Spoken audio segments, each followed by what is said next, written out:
G'day guys, welcome back to my channel. My name is Wildkard. Thank you for watching the Wildkard Rugby Show. This is Super Rugby Review. This is Waratahs versus the Chiefs. Yes, boy, I can't find my Waratahs jersey because I'm guessing it's maybe hiding from me because he doesn't want to be on camera after this embarrassing performance by the Waratahs. But hey, I thought it wasn't that bad in the first half. You know, it's not that bad. It can come out now. Where are you? But yeah, the first half the Waratahs had a game plan. I thought they backed themselves when they got the penalties. They didn't just kick 3 points whenever it's available. They backed themselves. They went for the lineouts. They got the tries they were looking for, and most importantly, by putting pressure on the Chiefs, they were able to get those yellow cards as well, and really putting the Chiefs under a tremendous amount of pressure.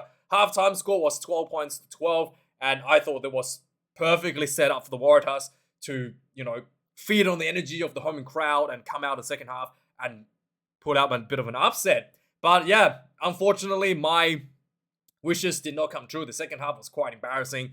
The Waratahs just completely fell off a cliff, especially the back line. A lot of the younger kids that was out there playing in the back line from the Waratahs, they just could not tackle at all.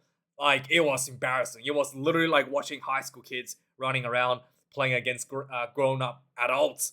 Yeah, I mean, come on. Like, there's like, what, 10, 15 Brazilian Jiu-Jitsu schools here in the eastern suburbs. Waratahs could easily send their kids there for a couple of weeks of training and come out much, much, much better tackling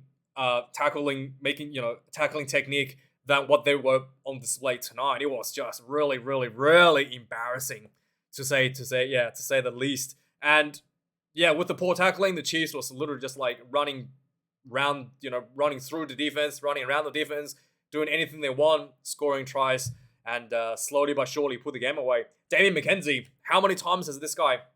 They do like the same move as well from the Chiefs.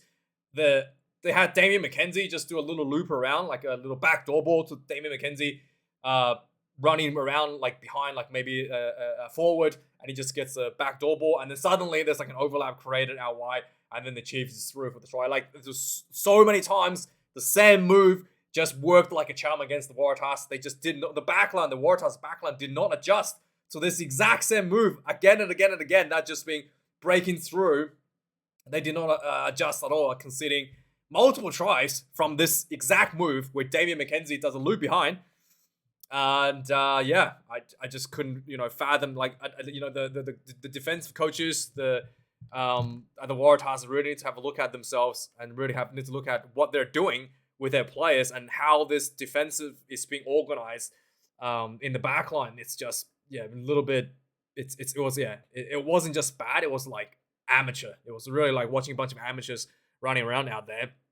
Outside of that, the Chiefs, as always, as all New Zealand teams do, done their homework, targeted the scrummaging, recognizing that Holmes is playing out of position, and just really put the squeeze on him. Got a few penalties. Wasn't quite as dominant as the Crusaders scrums against the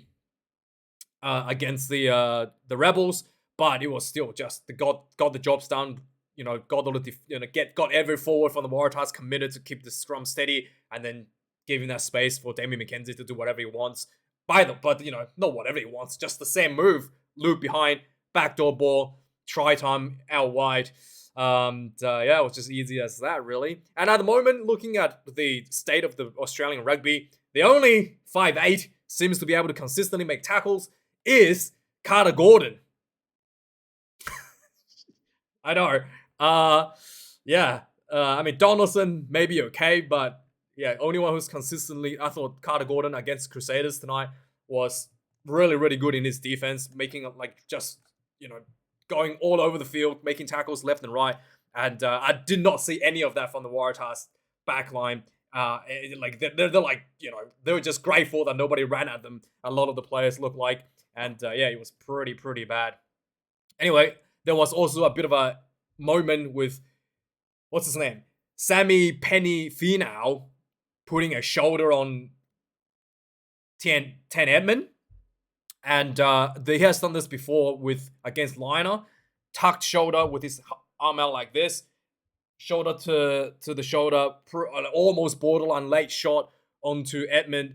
And I think that they need to have a look at this. Not because that it's it's a lazy wrap because he didn't actually the initial contact is the point of the shoulder to the player, to the ball carrier.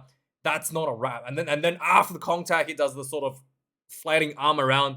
That's not a wrap. That's not an attempted. That's not an attempted wrap. That's a shoulder charge with a lazy arm swung around afterwards. I think they need to have a look at that because that could potentially create an injury, and then somewhere along the line, Rugby Australia is going to get in a lot of trouble, and they're going to start changing rules again.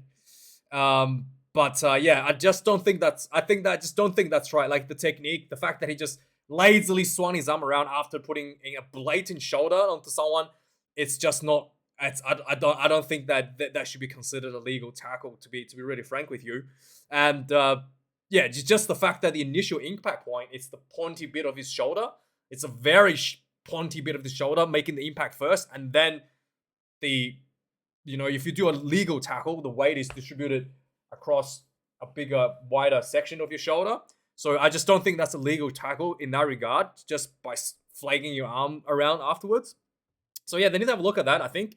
And also, I just think that it's a little bit unsportsmanlike as well, like targeting somebody that's like way smaller than you, and clearly the intention is to just hurt them, not really like making a tackle or anything. It's literally just like trying to hurt somebody who's half your size.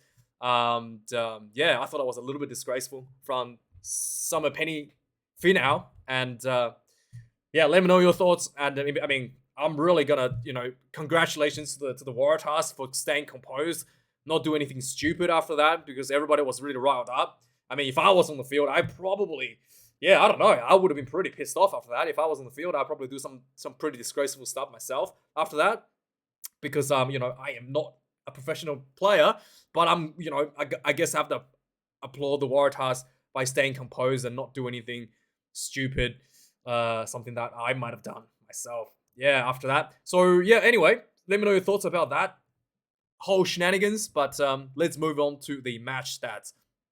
3 tries to 6 to the Waratahs, 6 to the Chiefs, 456 run meters to the Waratahs to the Chiefs 536. So Waratahs had a plenty of opportunity to attack. 14 turnovers conceded to the Waratahs, 11 against the Chiefs. 131 tackles made for Waratahs, 27 missed tackles. There's no way there was only 27 missed tackles.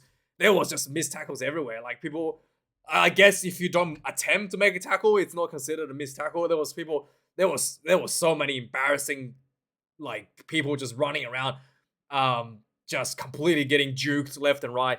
Yeah, but 27 missed tackles, and ironically, Chiefs had 28, 151 tackles made. Kicks in play, 14 against the Waratahs, 19 against the Chiefs. 1 missed conversion from Edmed, 2 from Mackenzie, actually. 2 missed kicks from Mackenzie, a little bit uncharacteristic. And lineouts, 4 lineouts lost for the Waratahs.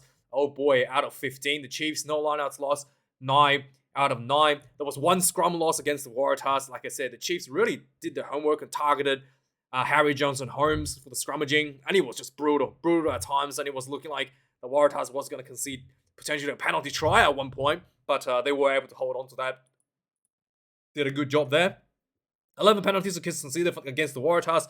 Overall, more disciplined team, believe it or not, the Waratahs were. The Chiefs conceded 14 penalties, 2 yellow cards, 1 for a high shot to the head on Nwagani Tawasi, the number 11, I think it was, from the Chiefs, and the other one was Tupou Va'ai, got a yellow card for a team penalty from that as well. And I just want to quickly show everyone this. This is Finau, and I think that the TV actually thought Tupou Va'ai is Finau. So there was a lot of like camera when this big shot occurred. There was a lot of camera showing Tupou Va'ai laughing and smiling, looking like he was the one who did the shoulder on Tane Edmed, but it's actually this guy, Finau, not Va'ai, and just want to make sure that I feel like the cameraman was confused who was the perpetrator, but I just want to make sure that everybody knows Tupou Va'ai, the guy got sent off. It's not the one who did the shoulder. Anyway, let's have a look at the recap of the game. The game started with the Waratahs in the front foot.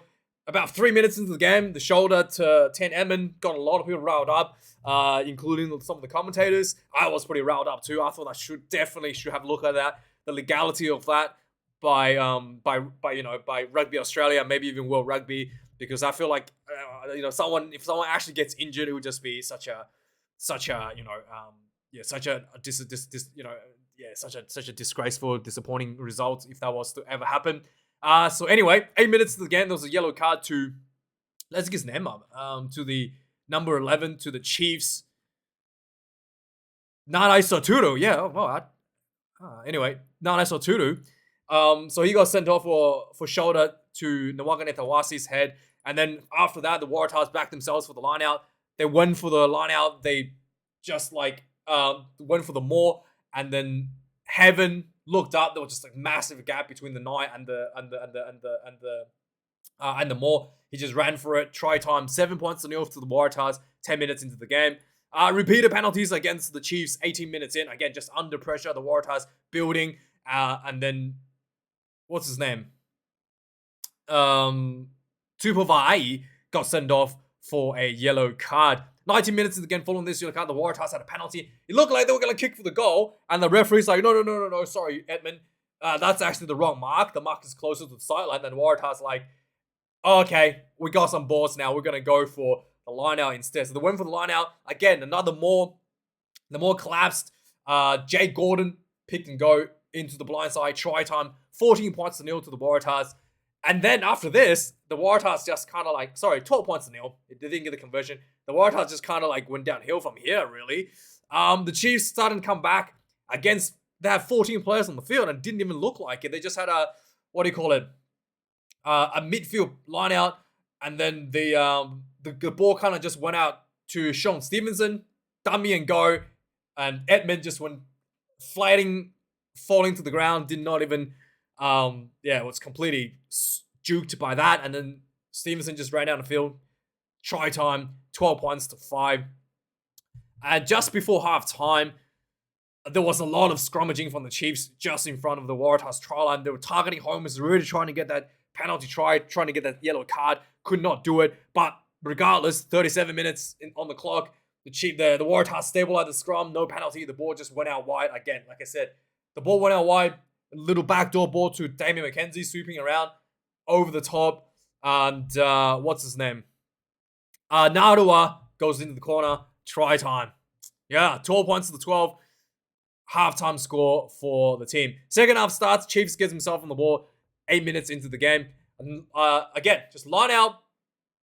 Draw and pass from the Chiefs. Another backdoor ball for Damien McKenzie sweeping behind. And then just over the top. What's his name? Narua again goes into the corner. Try time for the Chiefs. 17 points to the 12. A few minutes later, 52 minutes into the game. Silly penalty for Tupavai. I thought he probably could have got another yellow card here because he was in the ruck at the breakdown and the Chiefs was under pressure. He lunged him up through the ruck and knocked the ball out of the hand of the halfback. I thought that could have been a yellow card as well. But referee says no, because if that was a yellow card, that would have been a red. Because 2 yellow cards, right? So if I avoided that, it was just the penalty. And the Chiefs kind of got exactly what they wanted. The Waratahs went for the 3 points. And that is pretty much the nail in the coffin. If you go for the 3 points against the New Zealanders, you are taking the foot off the gas. Yeah, they kicked the 3, 15 points to 7. But then after that, it was pretty much all Chiefs from there onwards. There were soft tackles everywhere. 53 minutes into the game, literally a minute after this penalty was kicked. And Damien McKenzie gets backdoor, loops behind, gets the backdoor ball. And then Finau ran a nice little angle through. Again, missed tackles everywhere. Offloads to Ratima, and Ratima was running through. There was I swear to God, there was 5 people around Ratima. Nobody made the tackle. I mean, my goodness. And he was just dancing around, and it looked like he almost tripped over. And then nobody was able to tackle him. Try time, 24 points to 15. 61 minutes into the game, there was a scrum penalty for the Chiefs. They went for the They went for the line out, and Sorry, and yeah, they went for the line out, and the line out got themselves another penalty, and then they went for the scrum for the second penalty. This was midfield inside the 22, and the Satiti picked up the ball, just ran straight at the 9 and 10 channel, and it was literally like two schoolboys flaying around, got completely rammed over by an adult. Try time, 15 points to 31. Oh boy, this was brutal. And finally, 65 minutes into the game, the Waratahs got inside the Chiefs 22. Penalty, slow tap and go, but they did able to get the ball to Lockie Swinton, who muscled himself through, dunked it in for the try. 22 points to 31. And then finally, 75 minutes into the game, Bo Shear. What's his name? Nanai Soturu basically got a little pop off on the rocks. The number 9 got the ball, just a little pop off on the rocks, and he just ran straight through the middle of the field. He got really close to the try line, got tackled, and popped the ball off the ground. And the ball was kind of like, what do you call it? Like the call was kind of like a poor pass. It was like loose and bouncing on the ground. And number 7, Bo Shear, scooped it up, ran in for the try for the Chiefs. 31 points to the 20. What is it? 38 points to 22. And easy as that. The Chiefs pulled the game away in the second half. Yeah, let me know your thoughts about this game, guys. Like, comment, and subscribe. And thanks for watching this video. I'll see you guys tomorrow. We've got a lot of good games this weekend. And I'll see you guys tomorrow for more Super Rugby reviews. Have a good one. Cheers.